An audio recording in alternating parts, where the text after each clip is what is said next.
Ai, filho, eu prefiro. Boa noite a todos, eu sou o Dagno Ramos, este canal Guardião Civil. Tivemos um pequeno problema em relação à transmissão anterior desta live, tá ok? E reiniciamos esta mesma live para que possamos pegar desde o começo o tema proposto, tá ok? O tema é tristeza e depressão, como diferenciar. Estamos aqui hoje com a psicóloga Rosana Brandão. Então, vou começar da seguinte forma para ilustrar como foi na primeira live, que tivemos um problema técnico. Então, estou ilustrando agora nesta live.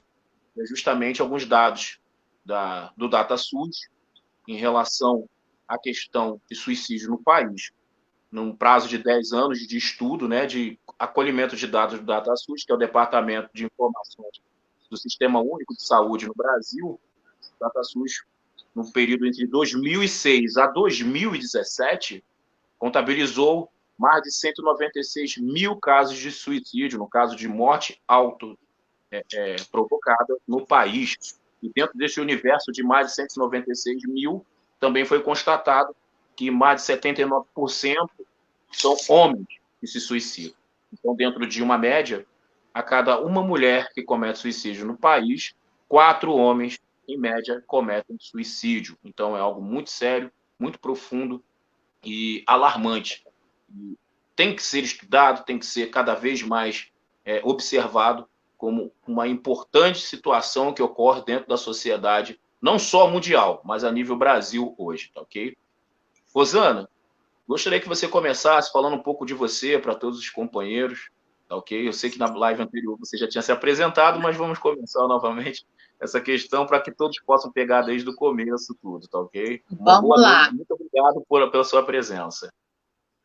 Boa noite, quero agradecer muito a você, né, representando aí a Guarda Municipal, uma instituição que eu amo, né, amo de paixão, já realizei vários trabalhos com vocês e me sinto muito honrada de estar hoje aqui nesse dia tão especial, que é o Dia do Guarda Municipal, e também o Dia Mundial da Saúde Mental, que a causa, né, a qual eu luto, né? E por isso hoje eu estou aqui para falar um pouquinho sobre tristeza e depressão. Destacando assim algumas coisas que já foram feitas na Guarda com a minha participação, tem as palestras, né? Aquelas palestras que a gente já fez, foram seminários, né? Setembro Amarelo, Outubro Rosa, Novembro Azul, né? Eu tive a oportunidade, uma parceria com a minha secretaria, que é a Secretaria de Drogas de Niterói, vocês fizeram uma parceria e eu pude trabalhar um pouco com vocês. E com isso eu pude levar bastante palestrantes, né? A gente já fez bastante atividade. Teve também a roda terapêutica, né? Que muita gente também participou, fiz alguns atendimentos. E por isso eu tenho um carinho enorme por vocês. Hoje eu trabalho na Secretaria de Drogas e também num consultório particular. Tá ok. Rosana, é importante a gente tocar esse assunto, porque também entrando agora na questão da segurança pública e enriquecendo um pouco mais com dados, vou trazer uma questão da Polícia Militar do Estado de São Paulo, junto à sua ouvidoria, que colheu informações em relação ao número de mortes autoprovocadas de suicídios entre policiais militares, né? E o índice é muito alarmante, sendo que é dividido em algumas situações, como suicídios consumados, tentativas de suicídio, né? E questão entre homicídio e suicídio, ou seja, aquele policial que comete o homicídio e logo em seguida se suicida. E nessas questões há algo que está cada vez mais sendo chamado a atenção dos ouvidores e de todos que andam, que têm essa pesquisa em relação ao suicídio, trazendo esses dados de São Paulo, que é justamente duas questões que são muito pertinentes dentro das instituições de segurança pública, que é o assédio moral, que é Sim. praticamente institucional, e é uma cultura de todas as instituições de segurança pública. Infelizmente, sim. Isso, e os conflitos institucionais que têm relação justamente com a falta de valorização individual do agente público, quando, na verdade, esse agente muitas vezes procura se qualificar, procura cada vez mais trazer conhecimento para a própria instituição a partir do momento em que ele adquire conhecimento e, infelizmente, não tem o devido valor, não tem o devido reconhecimento. Então, isso acaba também, de alguma forma, trazendo uma frustração imensa e, ao longo do tempo, podendo ocorrer situações muito graves em relação à saúde mental do agente. Rosana, eu queria que você falasse sobre a diferença hoje sobre tristeza e depressão. Tem como você começar a responder sobre isso? Certo, vamos lá. Então, a tristeza, né? A gente pode colocar... A tristeza, na verdade, ela é uma emoção básica, né? A tristeza é algo que todos nós sentimos. E se não sentirmos, éramos para sentir, né? Tristeza, assim como medo, assim como alegria, assim como a raiva, são emoções básicas que todo ser humano normal sente. Então, você fica triste porque você perdeu seu cachorro, você fica triste porque tem uma pessoa doente na família, você fica triste porque está com alguma doença, né, que te incapacita de fazer algo, você fica triste por uma perda financeira, né? Você fica triste por N questões, e isso é algo que todo mundo deveria sentir, deve sentir, né? Agora, a depressão é uma doença, né? A depressão é uma doença, é um transtorno mental que incapacita o indivíduo, né? Ele perde as funções, ele fica incapacitado de fazer determinadas coisas. Então, assim, tem várias coisas que eu gostaria de citar, não sei se já posso começar aí a discorrer sobre o tema, de várias coisas que acontecem, que são sintomas, que acontecem na vida de quem tem depressão, né? Isso é uma coisa assim, que não é uma coisa que a gente inventa da nossa cabeça, não. Isso daí tá embasado no DSM e no CID, que são os principais sistemas classificatórios psiquiátricos, né? Em cima deles, né, pela Organização Mundial da Saúde, a gente diagnostica hoje uma depressão e assim como outras doenças. Então, assim, perante eles, né, eu vou falar alguns sintomas aqui, e se a pessoa tiver 5 dentre esses sintomas que eu vou falar, a pessoa já pode, segundo o DSM, se tiver 2 semanas com esses sintomas, já pode ser considerado depressão, né? Só que assim... Então, dentro desse conceito, o que eu devo fazer para saber quando eu tenho depressão? O que eu tenho que fazer para saber se o que eu tenho é depressão? Então, você precisa, em primeiro lugar, entrar em contato com alguém da área da saúde, né? A pessoa que trata desse problema, a pessoa que mais entende, que estuda, é o psicólogo, é o psiquiatra, né? São pessoas que trabalham com a saúde mental. Mas você também pode falar com o seu médico, com uma pessoa de saúde, da área da saúde, você pode conversar para poder tentar entender aquilo que você tá sentindo, né? Através mesmo assim do seu sentimento, dos seus pensamentos e do seu comportamento, né? Então, assim, eu vou citar aí o que está no DSM, né, dizendo como sintomas de depressão, porque se a pessoa tiver 5 desses, já pode ser considerado, por mais de 2 semanas, já pode ser considerado depressão. Então, assim, o humor fica deprimido, né? Na maior parte do dia a pessoa fica assim, com aquele humor deprimido, para baixo, sem incentivo para fazer as coisas.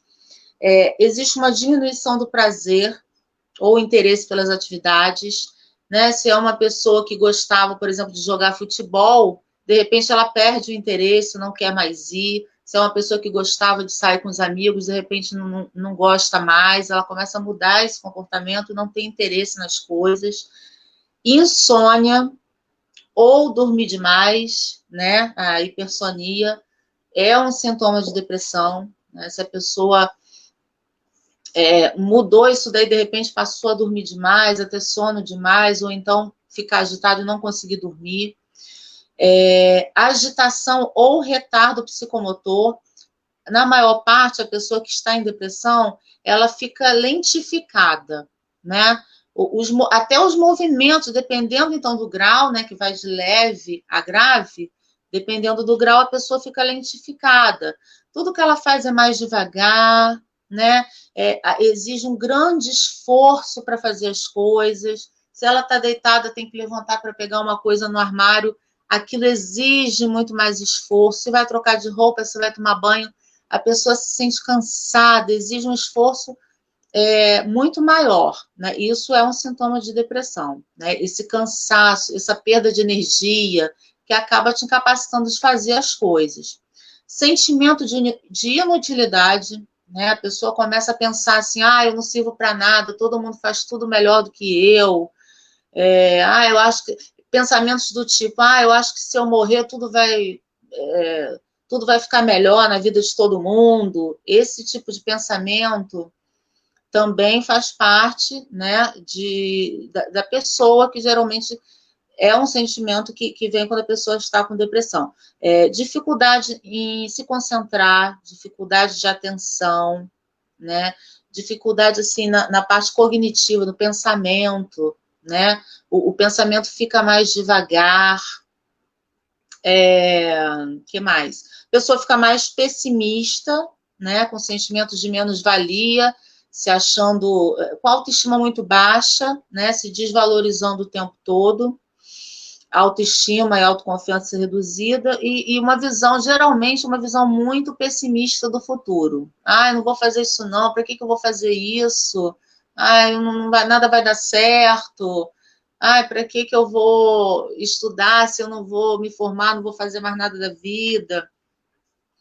Então, basicamente, esses são os sintomas de pessoas que estão... Fora, assim, dores no corpo, né?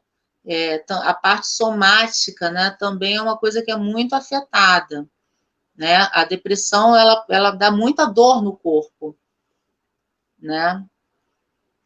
Para pessoas que, Rosana, para pessoas que estão próximas, né? Geralmente amigos, parentes, inclusive, que são os que mais realmente, em grande escala, são afetados pelo aquele indivíduo que sofre de depressão, né? De alguma forma, colateralmente, ele acaba sendo afetado por conta disso, pelo desconhecimento de como lidar com essa situação, e é justamente isso.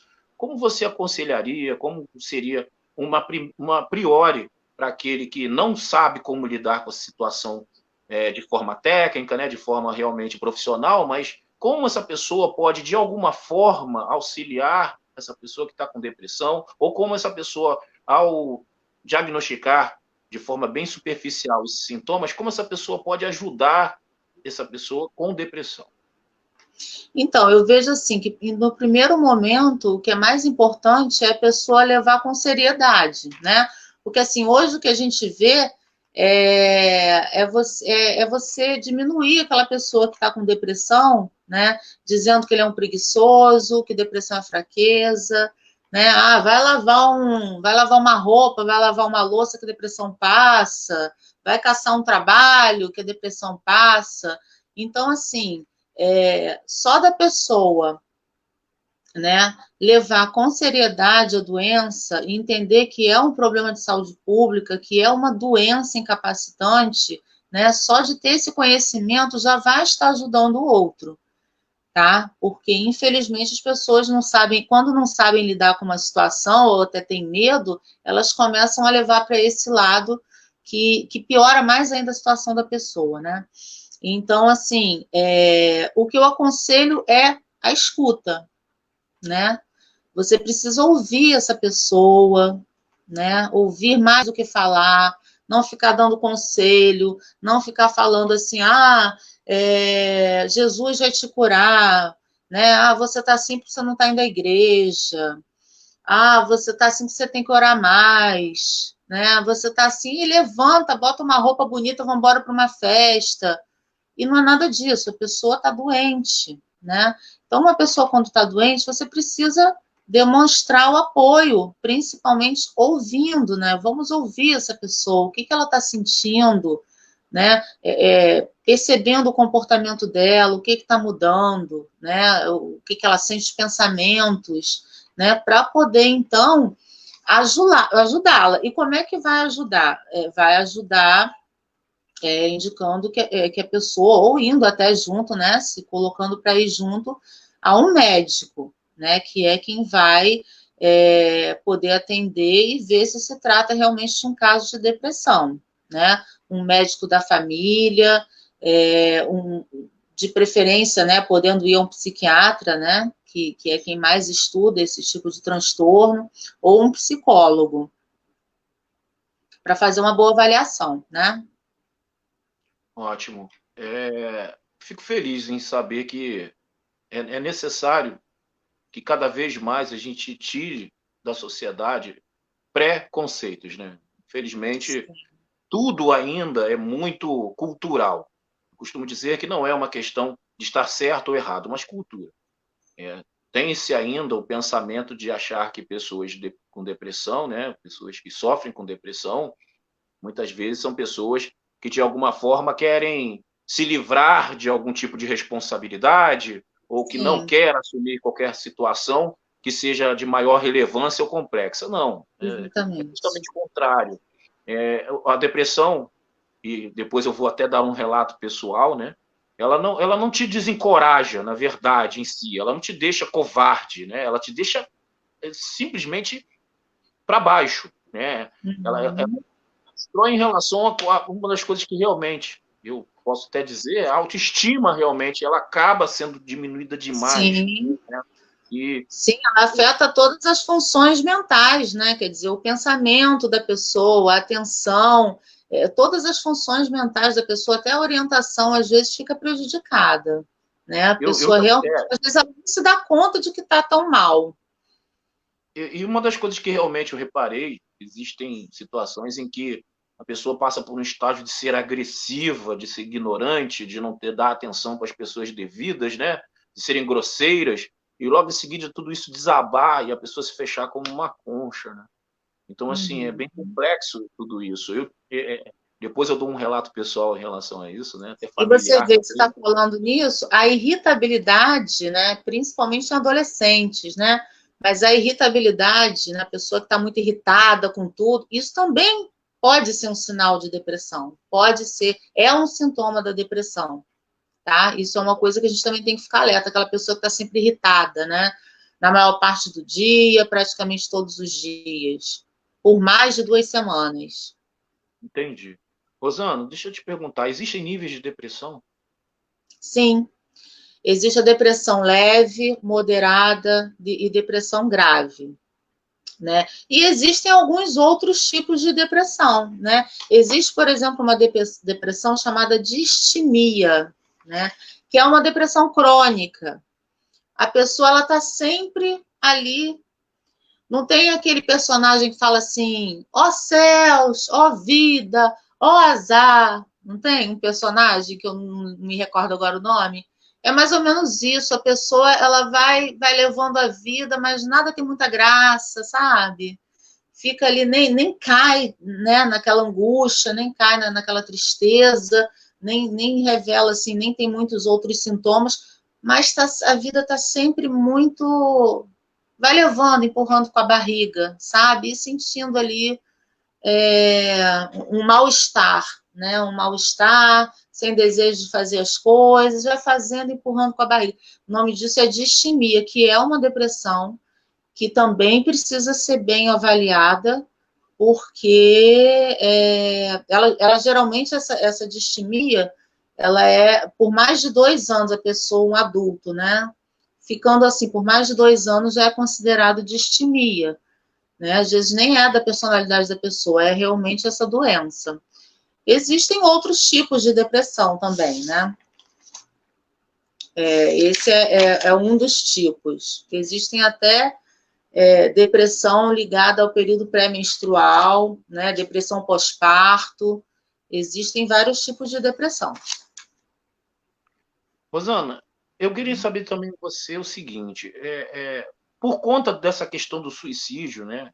Praticamente o que desencadeia, talvez o ápice de uma pessoa que esteja com depressão seja o suicídio, né? Assim eu percebo, vejo que tudo somatizado, tudo realmente chegando a um estado de ebulição, acaba criando nesse indivíduo a grande vontade de se de autodestruição, né, praticamente. E eu queria saber o seguinte, essa relação entre suicídio e depressão, teria como falar um pouco sobre isso? Então, tem um determinado nível, né, da depressão que a pessoa ela começa a ter pensamentos de morte, né? Começa a pensar, como eu falei, se eu não estivesse aqui as coisas iam ser bem melhores. Ou então começa a ter ideações suicidas, né? Ela começa a pensar o tempo todo nisso. Se eu tivesse morta, isso não ia acontecer. Se eu morrer, vai ser bem melhor. Se eu morrer, eu não vou precisar passar por isso. Para que eu vou viver sofrendo desse jeito? Eu prefiro morrer, E fica a ponto da pessoa planejar o suicídio, a ponto da pessoa... Agora, na maior parte das vezes, esse sintoma ele desaparece com a medicação, né? A pessoa precisa ser medicada pelo psiquiatra, tá? Para poder esse tipo de sintoma desaparecer, na maioria das vezes, tá? Há, sim, uma relação grande demais da depressão com o suicídio, sim. E também, e tanto com outras doenças mentais, né? A esquizofrenia, o bipolar, borderline, né? Pessoas que têm transtornos de personalidade, é um sofrimento muito grande e que a pessoa acaba ficando com ideação suicida ou com muita vontade de morrer. Tem total ligação. Rosana, agora tratando de uma situação agora institucional, dentro da área de segurança pública, eu queria que você falasse sobre o que você observou quando teve a oportunidade, por exemplo, de várias oportunidades dentro da Guarda de Niterói, praticamente quase 3 anos que você tem lá dentro, praticamente 3 anos, né, que você 3 trabalha anos. na Guarda Civil Municipal de Niterói, e eu queria pontuar uma das suas ações dentro da Guarda, uma delas, que é a roda terapêutica. No modo geral, o que você analisou, vendo, escutando os companheiros e companheiras guardas civis municipais nessa roda terapêutica? O que você pode concluir sobre essa questão dentro da instituição Guarda Civil Municipal, a ponto também de servir até de ilustração para outras instituições? O que você chegou a observar como profissional? Então, uma primeira coisa que eu observei é que até pelo medo de se expor, né, fazer uma roda terapêutica dentro de uma instituição, seja ela qual for, principalmente da segurança pública, é complicado, né? No início foi rolando tudo bem, a roda terapêutica, a gente ia se colocando, mas dali eu comecei a ver que tinham questões muito pessoais e que as pessoas não queriam estar colocando ali para todo mundo, né? Por mais que uma das regras fosse o sigilo, eles não queriam colocar e acabavam me procurando depois para falar, Rosana, eu queria muito falar com você, mas em particular. Aí o outro, sabe aquilo que eu falei na roda terapêutica, Rosana, eu queria conversar com você, mas em particular. Então ficou muito essa coisa. Então eu usei uma estratégia, né, de fazer mais palestras, de fazer coisas assim abertas, e usei uma estratégia de levar aqueles pontinhos na orelha, já devo ter feito em você também, a auriculoterapia, né? E na auriculoterapia eu fazia de forma individual, e ali eu ia fazendo, ia conversando, né? Como é que tá a vida, como é que você está se sentindo, né? E assim surtiu muito mais efeito, tá? E eu pude observar que esse foi a primeira coisa que eu pude observar, né? Essa questão aí da individualidade, de não querer se expor, né? Uma outra coisa que eu pude observar que na Guarda Municipal de Niterói tem pessoas maravilhosas que eu amo, que fiz muita amizade, né? Pessoas assim muito queridas, muito guerreiras e que vêm com muitos problemas, assim como toda a nossa segurança pública, né? Seja no âmbito federal, civil, seja no militar, pessoas que relatam sim abuso de poder, né? Questões assim morais, né? Medo de fazer, de falar alguma coisa e ter represália, tá? Muitas questões familiares também, né? Que a pessoa ia trabalhar com a cabeça cheia e de repente eu chegava ali, fazia uma aurícula, a gente conversava e a pessoa já ficava mais leve. Então eu vi assim muita importância de um profissional da saúde mental ali, né? Dando apoio para vocês. Eu acho que seria um trabalho de prevenção belíssimo, né? De toda a segurança pública ter esse profissional ali que às vezes num papo, né? Às vezes, assim, no momento que você está ali, que você conversa com a pessoa já vai trabalhar com uma outra cabeça, né? Então, assim, essas são, para não falar aqui milhões de coisas, essas são as que me vêm à mente agora, aqui no momento.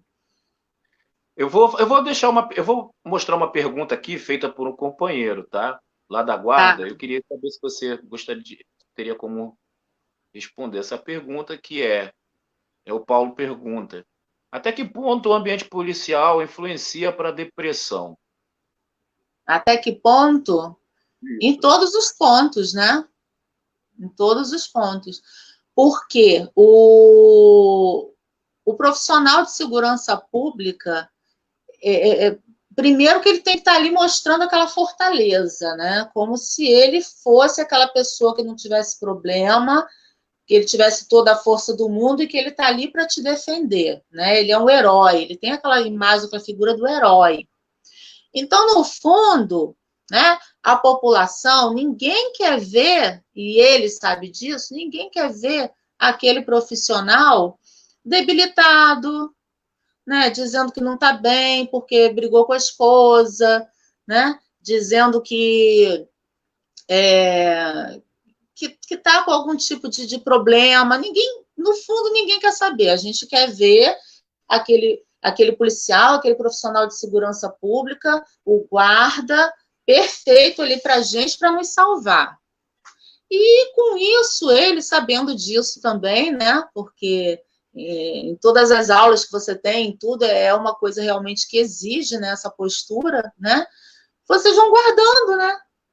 Vão guardando, é um dia que não está bem, é um dia que tem um problema com a esposa, né? É um dia que teve um problema que está sem dinheiro, né?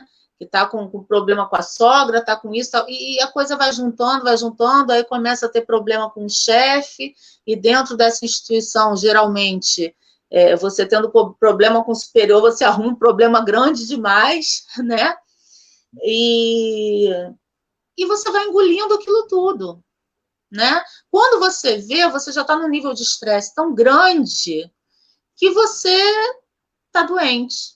Né? O profissional da área de segurança pública, ele acaba ficando doente, mas ele está lá, ele permanece lá firme, forte, né? Mostrando para todo mundo que ele está ali para o que deve e no fundo não é isso, ele é uma pessoa que tem sentimentos, né? Como todo mundo, e que precisa desse espaço, né? Para poder falar.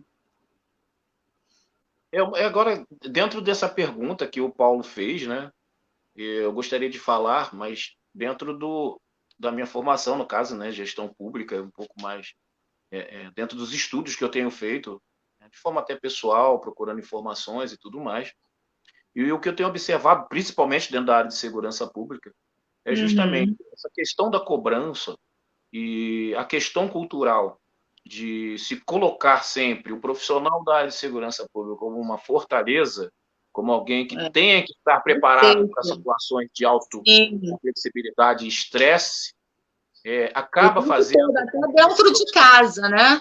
Isso. Até dentro de casa ser cobrado, né? E acaba fazendo com que esse profissional, de alguma forma, ele procure sempre até mesmo ir contra a sua própria natureza, de alguma forma, né? Sim. Muitas vezes tem questões que é costume, aí no caso é um pouco além, sairia um pouco do tema, mas tem a ver com a questão das consequências, né? Porque existe uma cobrança, um entendimento dentro da área de segurança pública, do profissional em si, ou ele é vocacionado ou ele é profissional, né? Na verdade, é muito difícil você ter que exigir vocação para ser policial, né? Geralmente, o que a gente tenta fazer e compreender é que é preciso ser muito mais profissional, porque vocação é algo muito complexo de se exigir, né? Uma pessoa que nasceu para aquela profissão, que praticamente já nasceu empático com aquele tipo de serviço, é bem complexo. Mas muito. Extrair dessa pessoa o profissionalismo, né? Mesmo que essa pessoa não tenha tido, ao longo da sua vida, a área de segurança pública como uma grande meta, uma grande formação, mas naquele momento ela estaria a serviço, a trabalho, e entrou para esse ambiente. Então é importante a gente não trazer um conflito justamente dessa pessoa, do que ele realmente gostaria e do que realmente é oferecido. Então, quando você tem essa questão, eu acredito que também tem um grande problema em relação à questão emocional do indivíduo, né? E o certo seria que a instituição, ao invés de exigir, capacitar, fazer com que esse profissional possa compreender o que ele faz e também não é errado extrair dele até o limite onde ele possa agir, né? Existem pessoas com limites maiores, existem pessoas com possibilidades maiores. Eu vou dizer algo muito clássico, né, que é a questão, por exemplo, de grupamentos de elite, né, que são aqueles profissionais que são exigidos de forma ainda muito maior do que aquele profissional convencional, né? Aqueles de caveira, ou então de ações realmente mais complexas. Por mais que a seleção seja maravilhosa, por mais que passe por um psicólogo super competente que avalie, faça avaliação psicológica, aplique testes e veja que a pessoa realmente tem condição de estar naquele cargo, por mais que seja vocacional, né, uma vocação da pessoa trabalhar na segurança pública, por mais que aconteça isso, é uma pessoa. Isso. Né? A gente não é máquina, nós somos pessoas. E pessoas que estão sujeitas a várias coisas, principalmente a um adoecimento, né? Mental, inclusive. Né? Porque o adoecimento mental, a depressão, ela acontece assim como acontece um problema no estômago, um problema no pé, né? Uma torção no braço. A doença mental ela pode acometer a qualquer pessoa, por mais que ela seja treinada, por mais que seja a vocação dela estar ali para fazer um trabalho tão exigente, né, como esse, que exige da postura dele e tudo mais, mas não adianta, pessoas são pessoas e pessoas podem adoecer.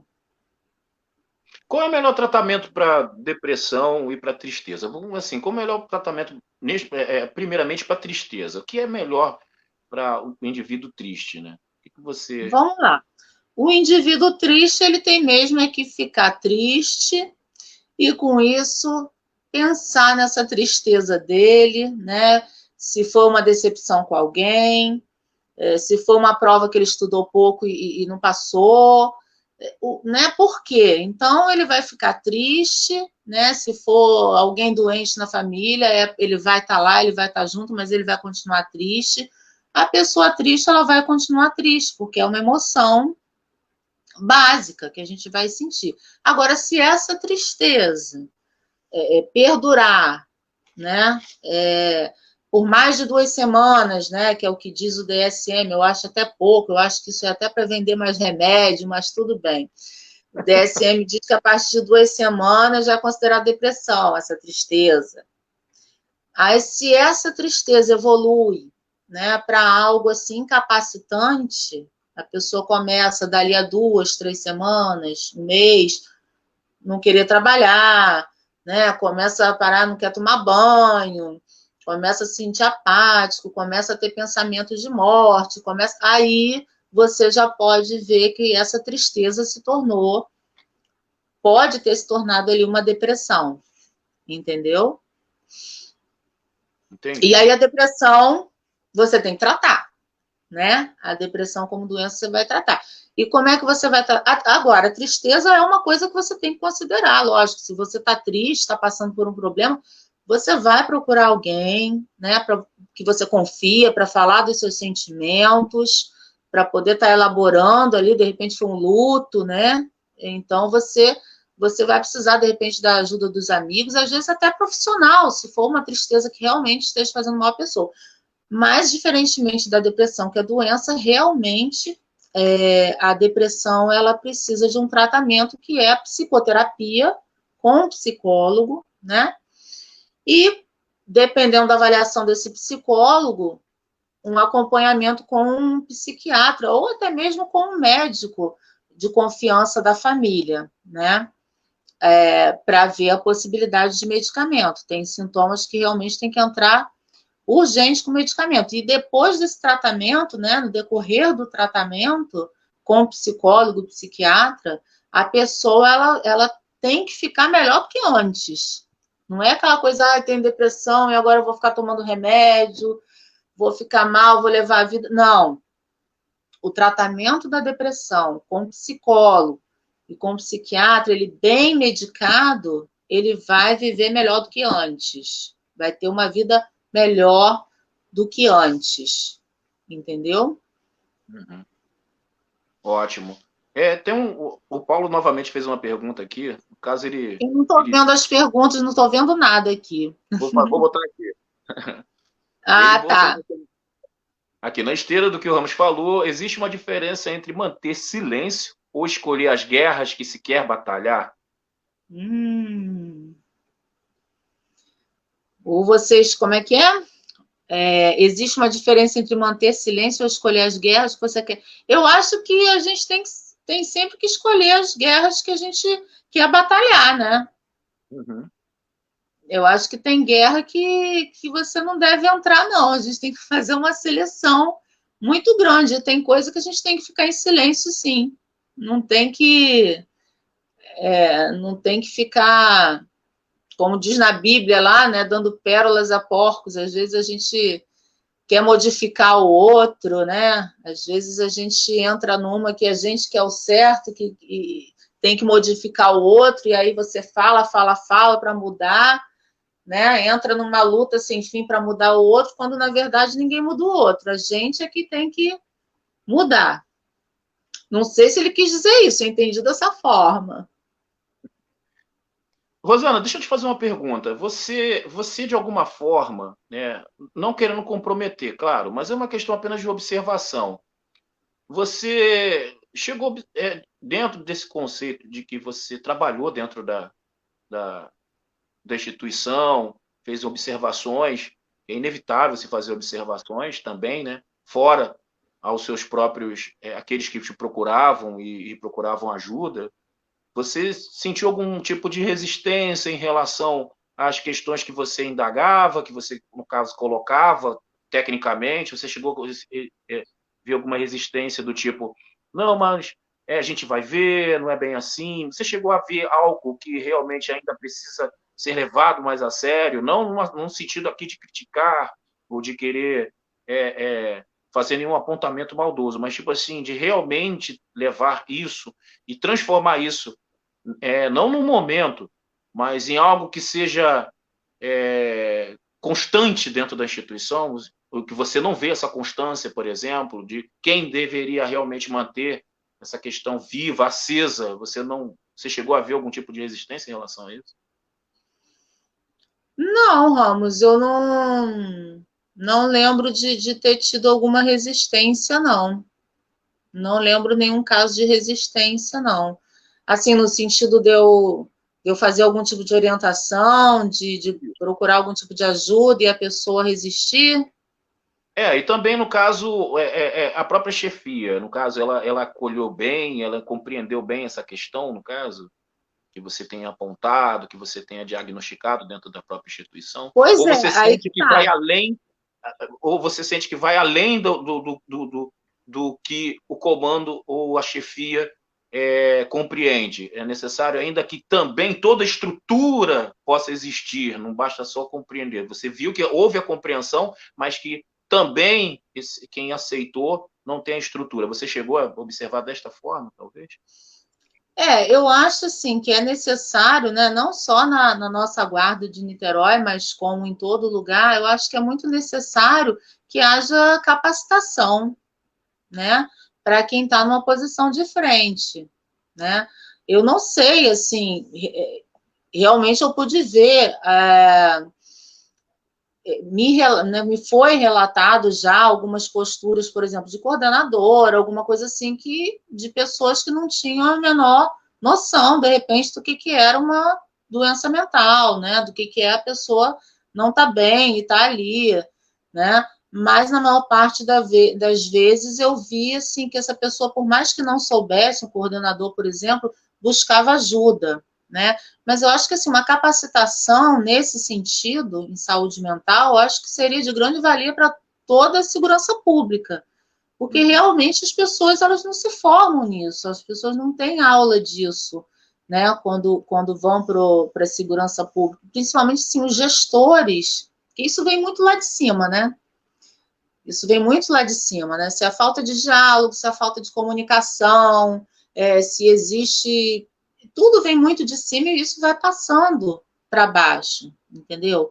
Então, assim, é muito importante que haja, na minha opinião, capacitação, principalmente para os cargos de chefia da guarda, nesse sentido de acolher, de como acolher o outro, né? De perceber se ele está em sofrimento mental, de perceber se ele precisa de ajuda, se de repente se é viável sim, falar, olha, você não está bem, você vai ficar em casa e poder peitar aquilo, né? Não, meu funcionário está em casa porque ele não está bem, ele precisa desse tempo. Então, assim, tem coordenadores que de repente não se sentem bem em fazer isso, porque aí já acha que o outro vai ter direito, que aí começa aquela confusão, mas talvez uma capacitação aí nesse sentido seria muito, muito importante.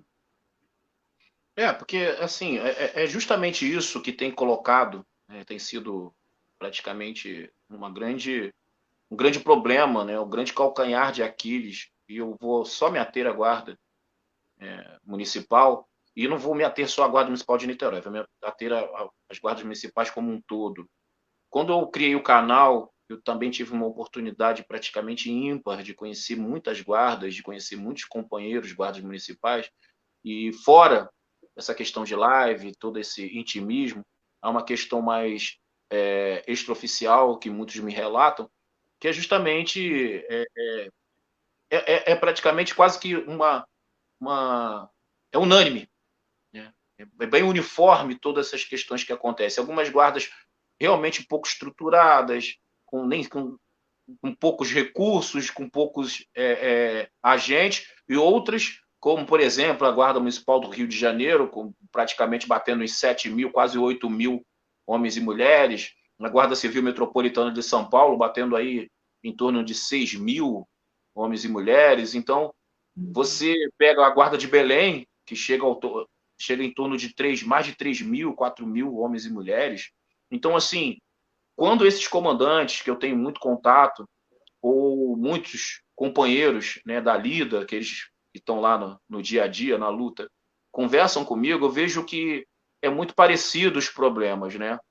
Que é justamente essa pressão interna, essa questão de se exigir do guarda resultados, né? E quando essa exigência de resultados ainda vem, infelizmente, com a falta de recurso ou com a falta, às vezes, até de planejamento, mas que sequer é execução, você acaba trazendo para essa instituição, em termos individuais, problemas muito complicados, muito complexos. Você traz situações de frustração até mesmo de alguns companheiros. Eu vejo muitos companheiros e companheiras relatando frustração, infelizmente. E uma das coisas que eu observo que não é visto por essa gestão, por essas gestões em relação a essas guardas, é justamente que esses tipos de comportamento de não valorização é o primeiro passo para desestruturar completamente a guarda e criar né? um conflito permanente e que não evolui a própria guarda, né? Então, porque, assim, Ramos, o clima organizacional, né, que a gente chama de uma empresa, de um setor público, o clima organizacional, quando ele não é bem estruturado, quando ele não é agradável, quando ele não é uma coisa leve, que a comunicação seja presente, né, quando a pessoa não está se sentindo bem dentro dessa estrutura, ela tende a adoecer. Né? Não tem outro jeito. Né? Não é só o indivíduo com as questões dele dentro de casa, né? E dele dentro do trabalho, mas é todo um clima organizacional. Né? É toda uma questão, inclusive, de chefia. Uma coisa assim que eu acho muito bacana lá na Guarda de São Paulo, eu tive a oportunidade de me formar, né? Lá na Guarda de São Paulo, eu fiz um curso com eles, fiquei mais de 11 dias lá. E lá nesse curso a gente teve a oportunidade na Cracolândia, foi um curso voltado para a área de drogas, um trabalho belíssimo que eles fazem lá, e eu fui fazer esse treinamento, essa capacitação lá. Eu vejo assim que o pessoal lá de São Paulo, eles dão muito valor ao estudo, por exemplo. Isso é uma coisa que aumenta muito a autoestima do guarda, né? Ele saber que se ele for fazer um curso, ele vai ter o apoio, e além do apoio, ele vai ter um bom olhar sobre aquilo, né? Do seu superior. Isso é uma coisa que eu não vejo na Guarda de Niterói. Eu não sei, até por conta dos horários, né? Que tem a questão do RAS, tem toda essa questão de horário que dificulta até da pessoa fazer um curso, né? Talvez isso tenha que ser revisto, né? Para que essa pessoa possa ter oportunidade, porque isso também traz satisfação pessoal, né? Hoje, na Guarda de Niterói, se a pessoa fizer um curso, fica difícil, né? Combinar ali os horários. Eu não sei como é que é isso, mas assim, lá em São Paulo eu vejo que diploma, cada curso que eles fazem lá, eu queria realmente trazer isso para cá. Isso é uma das coisas assim que eu observei, entendeu? E fora essas coisas assim, as pessoas ali que lidam ali, que trabalham com a questão da violência contra a mulher, aquelas pessoas. Então, eles têm, né? Cada um vai podendo desenvolver suas habilidades conforme aquilo que gosta de fazer, né? Eu vi muito isso lá com violência doméstica. Então, você vem para cá, lá você gosta de trabalhar com drogas, capacitação nas escolas, né? Você gosta, vem para cá. Eu vejo que lá existe, né? Eles incentivam esse tipo de coisa. Talvez, certamente, até pelo número, né? De guardas que realmente é muito maior do que o nosso, né? Eu tô com o Renato aqui, Renato Pacheco, ele fez uma pergunta, vou botar aqui para você ler. Inclusive, você chegou até a falar sobre isso, né? O transtorno borderline pode ser confundido com depressão? Às vezes, um psiquiatra, um psicólogo leva anos, leva um tempo, né? Na verdade, o nosso maior desafio é fazer a distinção desses transtornos, né? Tem umas coisas bem específicas, assim, né? Onde a gente se baseia no DSM, para quem é depressivo, para quem é bipolar, para quem tem borderline, são transtornos de personalidade, né? Mas muita coisa está ali parecida, fora que às vezes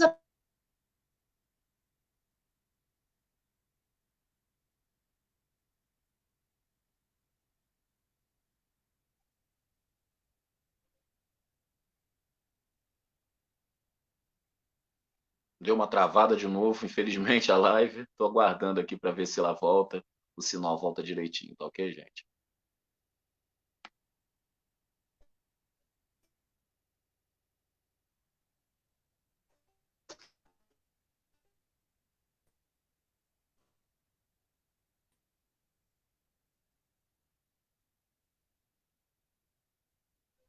Bom, de qualquer forma, essa live ela fala sobre a diferença entre tem crise e aí. depressão. Opa! Voltou? Seu sinal caiu.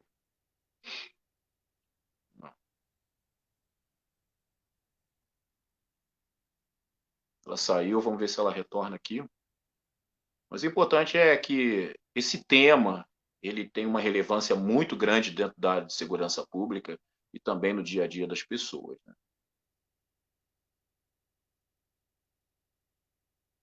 Vamos lá. Voltei? Voltou. Voltou. Pois é, lembra que eu peguei o telefone da minha filha, que o meu não estava aparecendo áudio de jeito nenhum, acabou a bateria. Ah, isso aí acabou a Pronto, bateria, isso aí? foi. Eu peguei, presta o celular que eu tenho que fazer uma live agora. Mas vamos lá, voltou aqui. Botei a bateria nele. Vamos lá, o que a gente estava falando? No caso, é transtorno borderline, que você, no caso, estava citando sobre Ah, sim, então. Para idade. o profissional de saúde, às vezes fica assim, muito difícil de diagnosticar se é borderline, se é bipolar, né? Se trata de uma esquizofrenia, se é depressão, né? A ansiedade também, né, gente? Uma coisa legal aí de vocês fazerem uma outra live é falando sobre ansiedade, que também tem autores que falam até que o mal do século não é nem a depressão, é a ansiedade. É o síndrome do pensamento acelerado. Isso é uma coisa bem bacana também de estar falando. Mas o borderline pode ser confundido sim com a depressão. No Né? caso, você falou Inclusive, agora. leva um tempo para o profissional definir, tem que ser bem definido até por conta do medicamento e da linha de tratamento psicoterápico, né? Uhum. Rosana, você falou agora sobre a questão da ansiedade. Eu também aqui, já ao vivo, a todos, eu gostaria de convidá-la brevemente também para tratar esse assunto, se for possível, que a gente também não pode se alongar muito numa live, né, para não ficar tão cansativo. É, sábado à E noite, né? A gente aqui falando de tristeza e depressão, ninguém merece, né, tristeza e Ramos? depressão. Mas o tempo também está colaborando, porque não está É, dando. Sempre que eu gosto de ir para a rua num tempo pelo desse, amor mas de eu fico Deus. lá mesmo. Mas obrigada pelo convite. Venho sim, a gente fala sobre ansiedade, é um tema muito pertinente, sim. Ok. Eu gostaria de falar agora rapidamente, né, aproveitando o momento, eu queria agradecer duas pessoas, tá? Logo de cara, que me ajudaram muito na guarda, né? Eu também fui diagnosticado com depressão, tá? Eu tive um problema de depressão, pode não parecer, aí é que está a grande diferença. Eu gostaria aqui de fazer um relato pessoal, é que aparentemente as pessoas quando está no começo, as pessoas não dizem para você que você está com depressão, as pessoas nem acreditam. E o mais interessante é que quando comecei o canal, eu de alguma forma estava procurando no canal uma fuga para algumas situações que eu estava passando, né? E quando essa situação começou a ficar um pouco maior, aí o canal também já estava perdendo aquele encanto, aquela vontade de fazer todo esse trabalho, né? Eu tinha parado os meus estudos em relação à questão guarda municipal, gestão pública, situações, até mesmo. Eu estudo muitas outras questões e faço sempre uma análise de estudos em relação a tudo isso, né? Eu sou um ávido em relação a informações. E, infelizmente, isso também estava afetando demais, né? E eu tenho caso na família. Uhum. Tenho. Acho que o meu travou aqui. Eu estou te ouvindo bem. Mas eu tô parado aqui, ó. Tá dando para me ver? Tô te vendo. Mas tá dando. Tô te Eu tô me vendo. mexendo direitinho? Tá se mexendo direitinho. Tudo ok. Então, o que é que acontece? Não há problema nenhum eu falar isso. Eu tive, aos 12, 13 anos de idade, meu pai, por conta de situação em relação ao trabalho, meu pai trabalhava na extinta Rede Manchete, e ele lá dentro trabalhava no setor de figurinos, né? Ele era um dos responsáveis pela parte de figurino das novelas, de tudo aquilo que acontecia dentro do setor de produção de figurino da Manchete. E a Manchete começou a passar por um problema sério financeiro, né? E acabou culminando pela falência da Rede Manchete na época. O Grupo Bloch acabou vendendo a Rede Manchete e dali Uhum. em diante houve esse problema financeiro dentro da Rede Manchete. Meu pai foi mandado embora, sem direito a nada, sem direito a nenhuma indenização, pois a Manchete ficou sem pagar todos os funcionários, atores, diretores, presidentes de setores, todos os lugares, todos os profissionais. E dali em diante, com família, meu pai começou a se sentir muito pressionado, com contas a pagar e tudo mais. O que aconteceu foi que meu pai entrou num sério problema de depressão dentro de casa, e eu vi meu pai chorando pelos cantos dentro de casa, e muitas vezes ele se escondia, né? Ele não chegou a procurar bebida como fuga, né? Mas ele chegou ao ponto até mesmo de tentar suicídio. A gente teve que segurar meu pai até mesmo que se jogar do apartamento. Eu me segurei nas pernas do meu pai nessa época para ele não pular. E foi uma cena que eu nunca mais esqueço, né? Meu pai Você me tinha ligou que muito, idade, Ramos? entre 12 e 13 anos de idade. Na pré-adolescência, né? E ali eu não conseguia estudar direito, né? Passamos muitos problemas, eu e minha irmã, né? Em questão do meu pai, preocupados com meu pai. A gente mexe com a cabeça do adolescente, né? Tudo isso. Muito. E infelizmente eu não pude mais ter naquele momento meu pai como uma grande fortaleza, né? E minha mãe era a grande fortaleza de dentro de casa, né? Então, uma guerreira, e é uma guerreira até hoje, minha velhinha, né?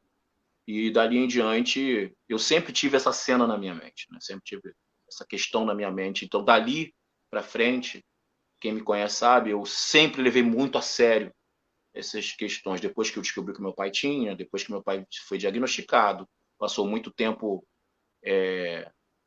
em tratamento. E hoje meu pai é um senhor de idade, um sênior completamente recuperado, graças a Deus, ele está bem, está aposentado, né? Depois ele entrou na Rede Globo, começou a trabalhar na Globo, e pela Globo mesmo ele se aposentou, né? Então, dali em diante, eu comecei a observar as pessoas com esse tipo de transtorno, problemas, com muita seriedade. Eu nunca levei isso na brincadeira, eu nunca tive nenhum tipo de. Eu até mesmo evitava falar sobre esses assuntos quando alguém, de alguma forma, comentava isso de forma pejorativa, ou quando, às vezes, eu mesmo chamava a atenção da pessoa nessa questão de tratar isso de forma pejorativa, né? Eu sempre pedia muito respeito e explicava o porquê. Eu acabava dentro da minha limitação, da minha falta de conhecimento, mas pela minha vivência, explicando para essa pessoa que é necessário que ela, quando observar pessoas com este tipo de problema mental, né, esse tipo de problema de saúde, jamais faça esse tipo de brincadeira. Você pode estar startando coisas muito piores para essa pessoa, né? Ah, então eu acabei passando por isso. E duas pessoas que me ajudaram muito, né? Uma delas eu queria aqui abertamente falar, muito obrigado mesmo, irmão. Eu nunca vou esquecer da sua ajuda, que foi o GCM Farias, me ajudou muito mesmo. Foi o primeiro a saber, eu cheguei a ligar para ele, né? E conversei muito com ele, o acolhimento que ele teve foi fantástico. E uma pessoa também nos bastidores, que foi o inspetor Aurélio, que ajudou o Farias sobre a questão de procurar o profissional e tudo mais, e me ajudou demais. Eu queria muito agradecer também, tá ok?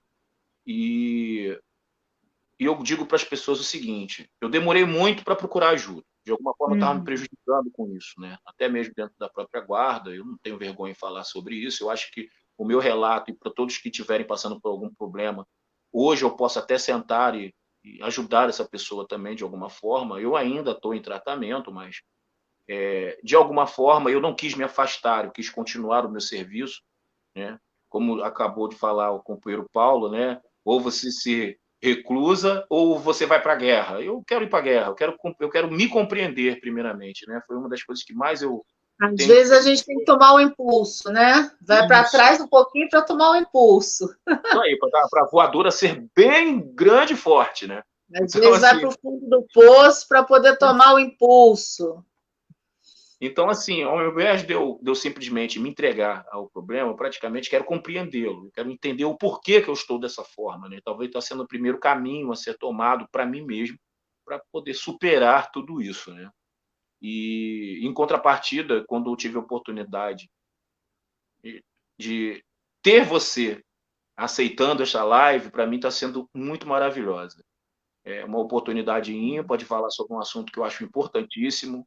Eu jamais vou deixar, de alguma forma, contribuir, dentro das minhas limitações, claro, com esse tipo de assunto, Que bom. com pessoas que estejam passando por isso, né? E eu quero dizer para todos o seguinte: é importante, primeiramente, que você aceite que você está com problema. Senão, você Sim, só somatiza e você chega ao ponto em que você não sabe nem o que você tem mais. Mas a única coisa que você sabe exatamente. muito bem é que você está perdido, né? Então, quando chega a esse ponto, você nem se reconhece. Então, eu ainda pude, de alguma Exatamente. forma, respirar fundo e pedir ajuda a tempo, né? Então, é isso que eu tenho a dizer para todos. Não deixem, não protelem. Não tenham vergonha. E não se preocupe com o que irão dizer para você, tá ok?